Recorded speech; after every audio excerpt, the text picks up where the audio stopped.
বন দপ্তর থাকা খাঁচায় বন্দি বেশ কয়েকটি পাখির মৃত্যু। রূপনারায়ণপুর বন দপ্তরের ভেতরে খাঁচার মধ্যে থাকা বেশ কয়েকটি বদ্রি পাখির মৃত্যু।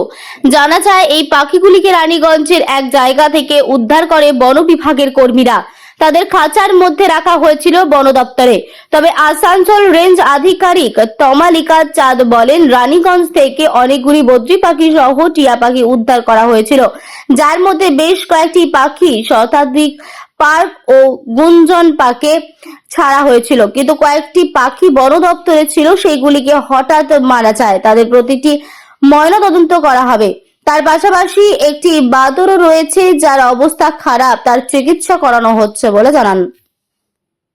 এখানে দেখা যাচ্ছে আপনাদের রেঞ্জ অফিসেই খাঁচার মধ্যে বন্দি কটা পাখি সেগুলো মারা গেছে।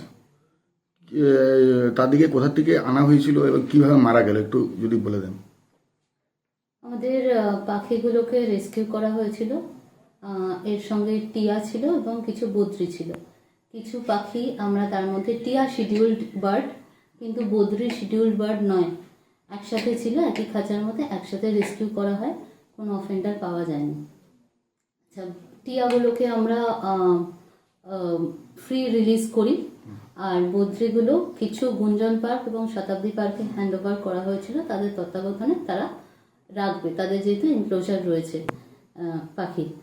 আর কিছু বদ্রি আমাদের এখানে ছিল, রেঞ্জ অফিসেই রাখা ছিল কিছু বদ্রি। সেগুলো কি মারা গেছে? আপাতত সেগুলো মারা গেছে, সেগুলো পোস্টমর্টেম করা হবে। এবং কতক্ষণ আগে মারা গেছে ম্যাডাম এগুলো? এটা লেস দেন 12 ঘন্টা এখনো হয়নি, তো পোস্টমর্টেম করা হবে। এটা কি ইনফর্ম করা হয়েছে বিএলডি যারা পোস্টমর্টম করবে তাদের? ইনফর্ম করা হবে। ম্যাডাম আপনার নাম এবং পরিচয়? আমার নাম তমালিকা চন্দ্র, রেঞ্জ অফিসার, আসানসোল টি রেঞ্জ।